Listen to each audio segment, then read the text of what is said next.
অনেক দিন আগের কথা। নদীর পাড়ের এক রাজ্যে রাজা গজেন্দ্র বসবাস করতেন। তিনি খুব লোভী।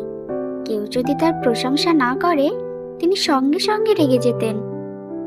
আহা, আমি কত সুন্দর! আমার মতো রাজা আর কই? জি মহারাজ, আপনি অনেক সুন্দর। আপনি রোদের থেকে উজ্জ্বল। ঠিক তাই। কাল নদীর পাশে গিয়ে দেখব আমার প্রতিবিম্ব এখনো সুন্দর আছে কিনা। পরের দিন সকালবেলা রাজা ঘোড়ায় চড়ে নদীর ধারে যান। পানি একদম স্বচ্ছ। আহ, নিজেকে দেখেই মন ভরে যায়। আমি হলাম রাজাদের রাজা। আমার মতো এত সুন্দর আর কোন রাজা আছে বলো? হ্যাঁ মহারাজ, আপনি অনেক সুন্দর। আপনার মতো এত সুন্দর রাজা আর একটিও হয় না।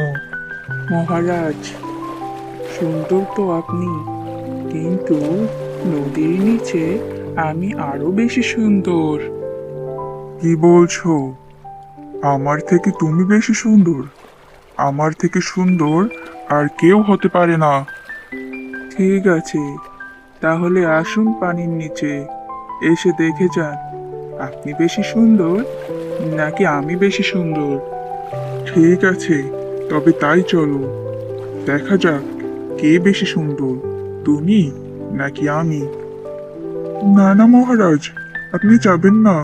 এটা ওর কোনো ফাঁদ হতে পারে। আমি কোনো কিছুর ভয় পাই না। আমি হলাম রাজা গজেন্দ্র।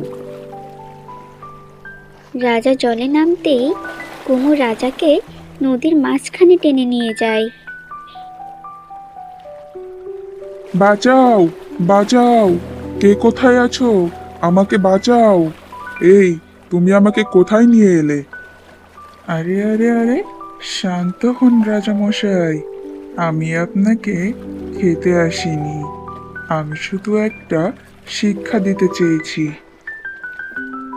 শিক্ষা দিতে চেয়েছো? কেমন শিক্ষা? রাজামশাই, আপনি যত গর্ব করেন ততই আপনার বুদ্ধি কমে যায়। নদীর জল যেমন শান্ত, তেমনি বিনয়ী মানুষই আসলে রাজাদের রাজা। তুমি ঠিক বলেছ কুমু। আমি সত্যি লোভে অন্ধ হয়ে গিয়েছিলাম। আপনি যখন আপনার ভুল বুঝতেই পেরেছেন, তাহলে চলুন আপনি নদীর তীরে প্রতিদিন একটু সময় মানুষদের সঙ্গে কাটান। তখনই সত্যিকার আনন্দ পাবেন। সেদিনের পর থেকে রাজা গজেন্দ্র আর গর্ব করেননি। কুমির কুমু তার প্রিয় বন্ধু হয়ে গেল।